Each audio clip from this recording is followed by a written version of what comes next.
Well, thanks for having me, Michael and Jeremy. My name is Aras Azadian, CEO and founder of Avicanna.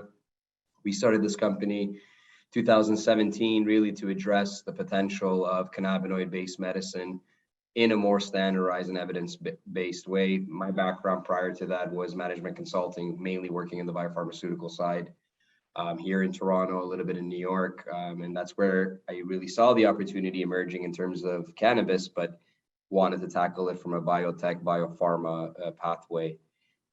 Fast forward 7 years, the company is now in commercial stage. We're active in 15, 16 international markets. Something that's very important for everyone to know when it comes to cannabinoid-based medicine or any type of real drugs.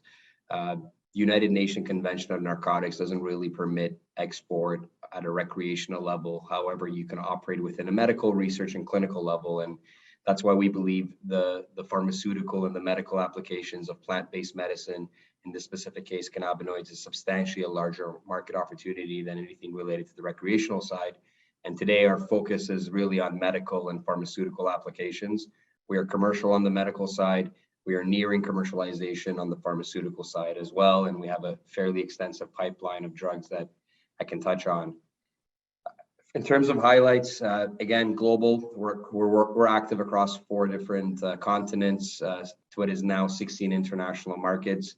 We're disruptive in a sense that we're competing within pharmaceutical, cosmetic, and medical. Again, we're staying relatively away from the recreational side. We are commercial stage, and as a biotech or biopharma company, to evolve into commercial stage, that tends to de-risk things from a shareholder perspective. We saw about 100% growth year over year. 2020 was just sort of a pilot launch. 2021 was early revenues. 2022, we're starting to see more significant revenues, and we're on track to what we believe will be self-sufficiency towards the end of this year. What's really key here is a scientific platform. We started off as a Johnson & Johnson incubator in the Mars Discovery District in Canada, specifically in Toronto. That's the Silicon Valley of biotech here in Canada. We built a really strong drug delivery platform. The company is comprised of 10 plus PhDs and MDs. We did all the drug delivery work related to cannabinoids, all the preclinical, clinical models, built all that with world-class collaborators. I'll show, but these are the top institutions in Canada. And that's really led to 30 plus finished products across international markets. And when we talk about products, we'll see in a couple of slides, we're talking about functional, evidence-based, and standardized products. We're now talking about inhalation. And this is all sort of supported with a vertical integration that we've built in Colombia. We have 500,000 square feet of cultivation that is GACP and USDA organic certified.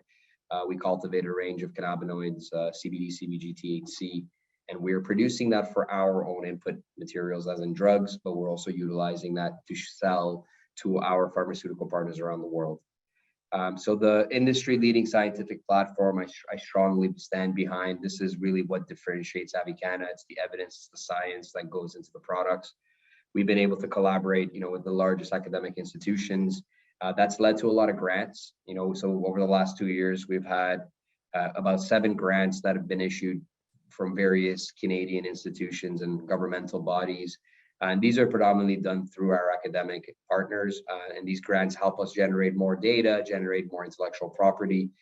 We own all the intellectual property. So anything from the genetics to extraction, to formulations, to drug delivery, to preclinical methodologies, we own everything. We've been building this ground up. This is really important for us in terms of, again, being scientific leaders within this emerging industry. We're not a licensed producer in Canada. The term LP is not quite attractive these days. We're not. We operate within cannabis research licenses. So we operate on the pharmaceutical side from a R&D perspective. As I mentioned, we've already commercialized 30 odd products from this platform. For the American folks, what you see here is really the top clinical institutions and academic institutions in Canada, and these are all collaborators. University of Toronto is the most important academic institution in Canada, top 3 in the world. The department or the Faculty of Pharmacy has been our collaborator for years. UHN is the biggest medical institution. We're proud to say we have a number of clinical trials with them today. Sick Kids, the largest children's hospital. University of Guelph, a leader when it comes to veterinary sciences and also pharmacology. We have about 4 collaborations with them, and then TRU out in BC. Sunnybrook's a great case study. It's one of the largest hospitals on the planet, but it's also one of the largest cancer centers. And our medical products are actually dispensed there at the pharmacy, meaning any physician can prescribe and recommend, and a patient can walk downstairs and actually pick those products up at the pharmacy. We are the first and only medical cannabis brand that has done that in Canada. We think it's a huge proof of concept of the potential of cannabinoid-based medicine globally. In terms of our products and pipeline, I'll really focus on the medical and the pharmaceutical to keep this relatively summarized. Happy to get in, obviously, deeper and answer questions related to them. In terms of Raw Phyto, so that's our medical line. That's what we believe is the gold standard for medical cannabis. These are standardized, non-inhalation medical products that comprise of various delivery mechanisms. So capsules, transdermal gels, topical creams, sublingual sprays, water-soluble infusers, which are nanoparticles, and then the more so simplified oil drops, but they're offered in CBD, THC, and CBG ratios. The way we like to present this is really a toolkit or a formulary for the physicians, and we provide the appropriate education and training that goes with it so that the physicians can identify and prescribe and or recommend particular delivery, particular dose, and particular product to their patients, and feel certain that those products are being utilized in an appropriate way, feel comfortable in terms of drug-to-drug interaction, in terms of how those products are, again, being efficacious. And because we've been able to commercialize this in Canada, we've been generating a lot of data. But what goes into these products in advance of commercialization is your typical pharmaceutical development, drug delivery, stability, preclinical development, ensuring that these products are accurate in terms of dosing and titration. And that is, again, what has led this relatively smaller company to put out what is the gold standard in terms of medical cannabis in Canada and extend that out into international markets. Today, we're proud to say that our clients or our customers in terms of medical cannabis are Shoppers Drug Mart. That's the largest pharmacy chain in Canada. In total, we have 21 SKUs with them. I think by the end of the year, we'll be at about 30 SKUs. And then the provincial boards. So my clients are Ontario Cannabis, New Brunswick, Saskatchewan, Manitoba. These are the provinces of Canada that are directly buying these products from us. So getting further into the medical side, again, Shoppers Drug Mart, biggest pharmacy chain in Canada. It's all done through an online portal today, but we believe over the near future that will be sold over the counter. What's really interesting is the patient population. 55% of the patients are female. 79% of the patients are above the age of 40. So this isn't your typical, dispensary audience. These are actual patients that are benefiting from these products.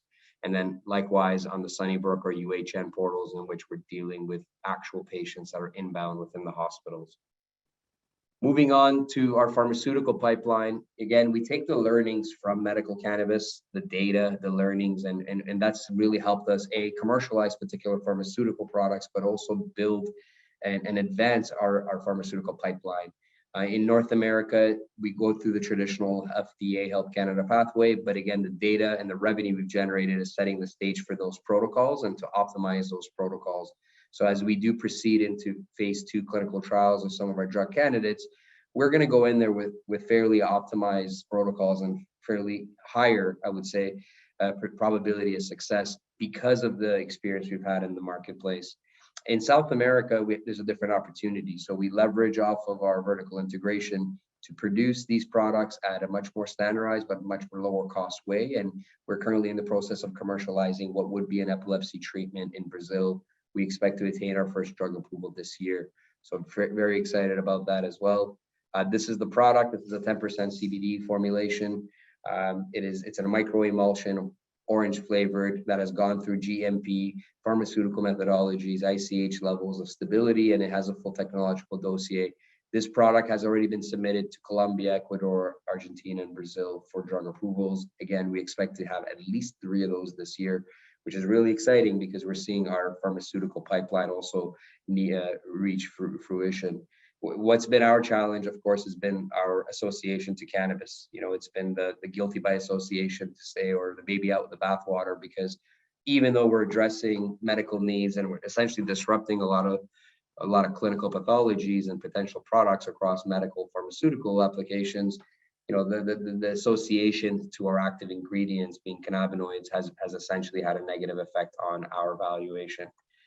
The rest of our pipeline is predominantly focused on neurological disorders as well. So multiple sclerosis, chronic pain is one area that we see a lot of efficacy. We've had very positive signals in terms of our studies.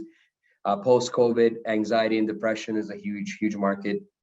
And we've seen very good signals again with cannabinoid-based products, higher CBD, low THC products. But even in areas such as post-traumatic stress disorder, we've seen good signals. That product has already been developed as well. It's now in commercial stage and or clinical development. And then my favorite drug candidate and my favorite program is our epidermolysis bullosa program. So this is a rare skin disease. It's a childhood skin disease. It's a genetic one in which children have open wounds.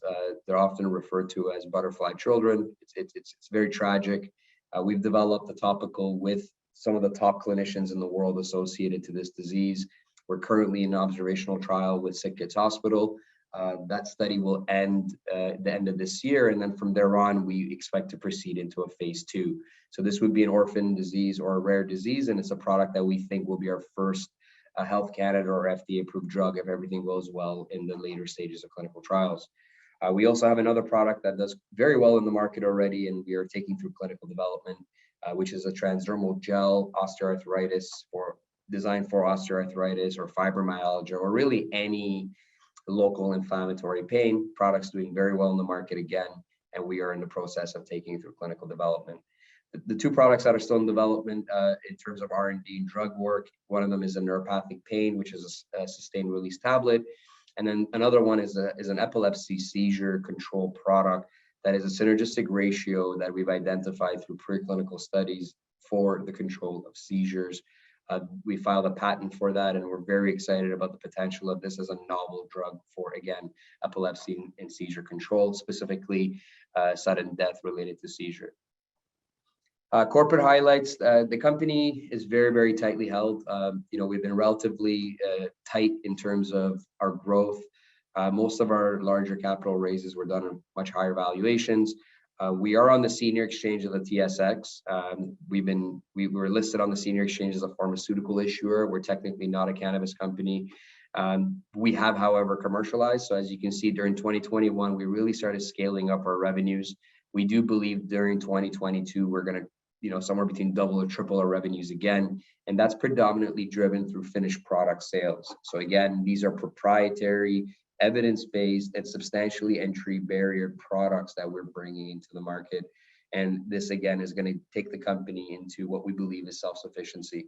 The objective really for myself and the team is to utilize our existing commercial models, which is, the singles and doubles in terms of an analogy, the medical cannabis, and to utilize that to achieve the home runs, which are really the pharmaceutical products. And we are on track to do that. We're on track to do that with the support of obviously shareholders, partners, but also by being quite efficient in terms of how we utilize our capital, how we do our research, how we do our clinical development. I won't bore everyone with the bios, but myself, the rest of the team, they all come from professional walks of life, either scientists, clinicians, management consultants, lawyers, accountants, but we come from that professional walk of life. Same thing with the board. The bios are available. Something I like to just touch on is this slide. I love the way this slide is presented. Again, in the United States, everyone is relatively unhappy with the progress the government has made in terms of federal legalization of recreational cannabis. And I feel that pain. But again, I want to make this very clear. We don't operate in that realm. We operate on a medical and pharmaceutical realm, which is predominantly how cannabis is being legalized globally. So we are seeing now traction across the board internationally. We have had the luxury and have had the process in place to get into 16 international markets. Some of these markets are very early revenues, but what they demonstrate is the fact that we have figured out the import-export regulations.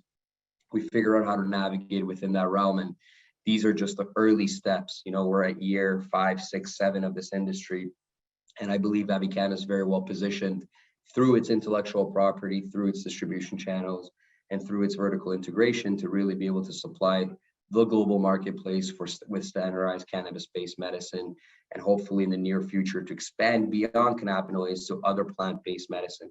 So I'm very proud of this slide. I can tell you each one of those check marks has taken 3 to 5 years probably off of my life, but these are big milestones that I think the company has achieved. Just to wrap up, we believe it's a de-risk investment.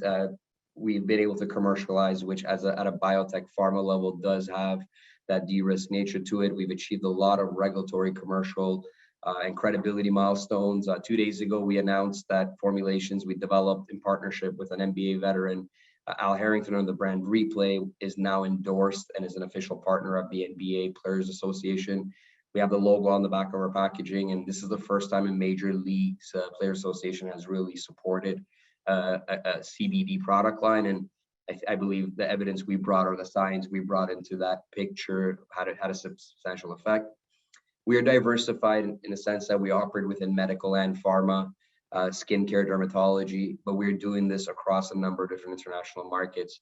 So if a particular jurisdiction decides to take a step back, which we don't see from a regulatory perspective on cannabis, we're still very well positioned.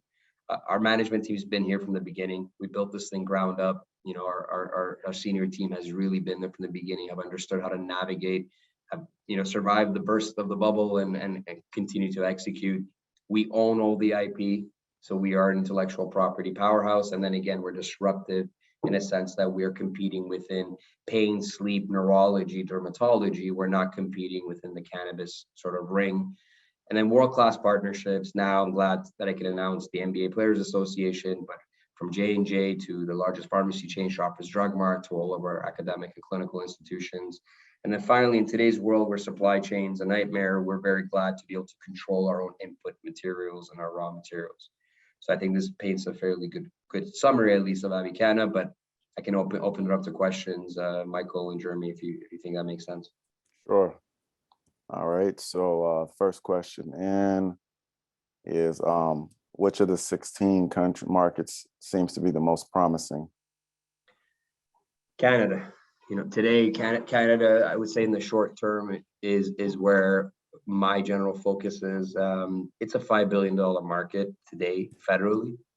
You know, we're already in the, you know, nationally across pharmacy chains, and we're, you know, across a number of provinces. And unlike the United States, in Canada, I can produce in one place and ship everywhere.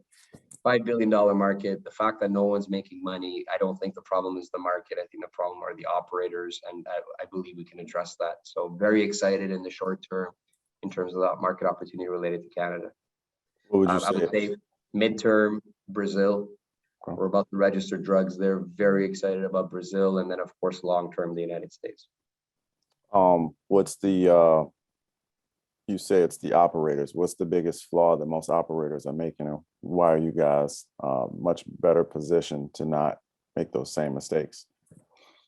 Good question. I mean, if you look at the cannabis industry, 2019, I said this in a conference, $13 billion was raised. And out of the $13 billion, less than 0.1% was dedicated to research, which means everyone spent that money to build these massive indoor factories that never made any sense. Now, what has happened is because no effort was made in terms of intellectual property or research, everyone's competing with the same products. Everyone's competing with a commodity. And at a commodity level with low margins, what's happening is prices are going lower for things like weed, flower, and that's really affected the margins of these companies. So we don't operate within that realm. We don't operate in the low margin commodity realm.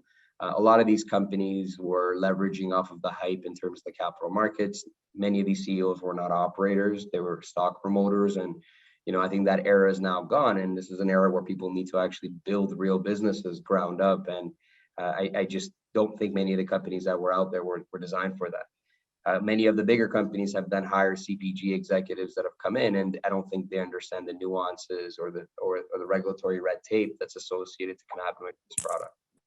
There's a lot of things that were done wrong. I think that the investment community is fairly disappointed with cannabis operators, and I believe they have reason to be. But the market is real. You know, from an adult use side, it's very real. From a medical clinical efficacy side, it's absolutely real, and the efficacy is out there. It's published. You know, and there's drugs. There's FDA drugs available now with CBD in it. So I just think it's just the beginning. It's a bit of the growing pains of the industry had to go through. So you spoke about commoditization. So which product categories are you the most excited about? The pharmaceutical preparations, like when you're talking about, and I can tell you my number one selling product in Canada is an epilepsy treatment. It's a CBD drop that is THC free. It's available across pharmacy chains in a number of hospitals. And we know today that we have a few thousand patients that are generally pediatric epileptic patients that are relying on that product. And one, that's a very feel good story. I go to bed at night knowing that I'm helping these kids. I feel great. But two, that's a product that works and a patient will continue to buy. So when the patient is benefiting from that, that's a product they're going to rely on. A patient doesn't walk into the pharmacy and say, let's try something new this week. This is not a recreational or a consumer product. So those are the products that I'm most excited about. Okay. Your background, how did you get into the cannabis space? I was a management consultant. I was involved in a couple of biotech companies. Last role was a COO of an oncology company. And I started investing in cannabis in 2015, 16. And back then, when you're writing a smaller check, if you're writing a $50,000 or $100,000 check, you're meeting the CEOs. And I had the pleasure of meeting most of the CEOs that are now gone of the bigger Canadian cannabis companies. And, they always, at that point, it was only medical. Right. And then when I would ask them basic medical questions, they couldn't answer it. And they had no intentions of ever standardizing or putting together medicine. They just wanted to grow weed, and I think I saw that as an opportunity to build something that is science-based because it was the beginning of the industry. What is the reported revenue and how does it scale versus the market cap today? How does one invest as a US-based investor? So US, we're listed on the OTCQX, AVCNF is the symbol, DTC eligible, so it's quite easy to trade. Our revenues, we provided guidance that we're going to be doing somewhere between 8 to 10 million revenue this year. We think that's going to double or triple next year.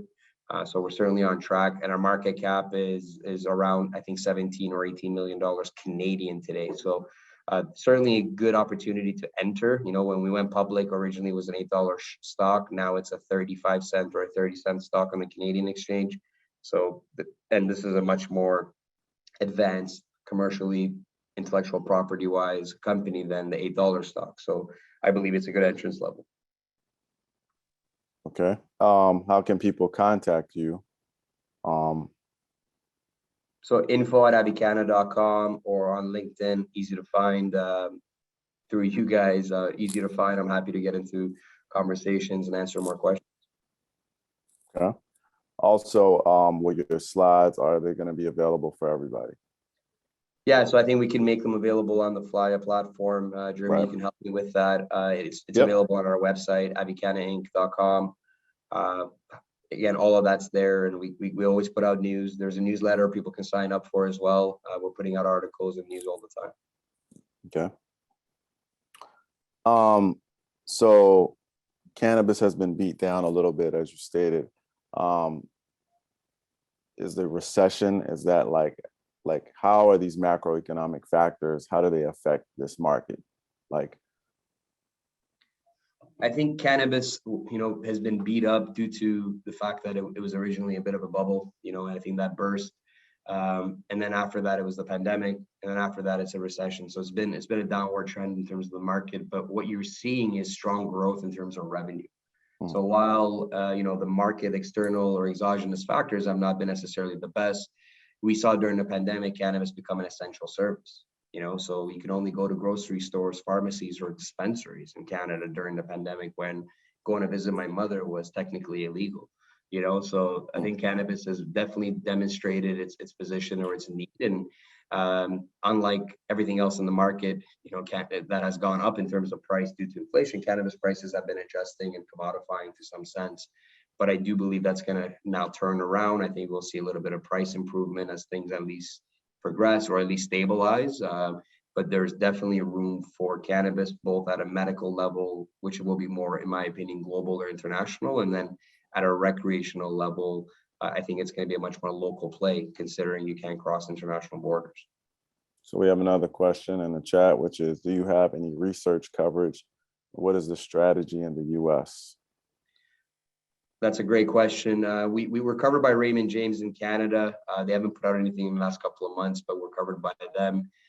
We are now trying to position the company for ultimate listing into the United States. We think that's where, you know, a biotech or a biopharmaceutical company should reside. Certainly not in Canada, where the focus is commodities or mining. So we are preparing for that. I think the company has evolved to the position that we'll be ready to get there quite soon. But we want to get closer to profitability. We want to advance some of the drugs. We have some very exciting new developments that are coming out. Once that's all in place, we are in parallel preparing for ultimate US/NASDAQ listing, where again, a biopharmaceutical company like Avicanna should be. Awesome, awesome. Well, we're coming to the end of the hour. Is there anything else you want to tell everybody before we end things? No, thanks for your time. Thanks for your attention, everyone. I'm available for further discussions, follow-up questions. And that's it. Michael and Jeremy, thanks for having me. David, again, thank you for the kind words if you're listening. Looking forward to what we're doing together.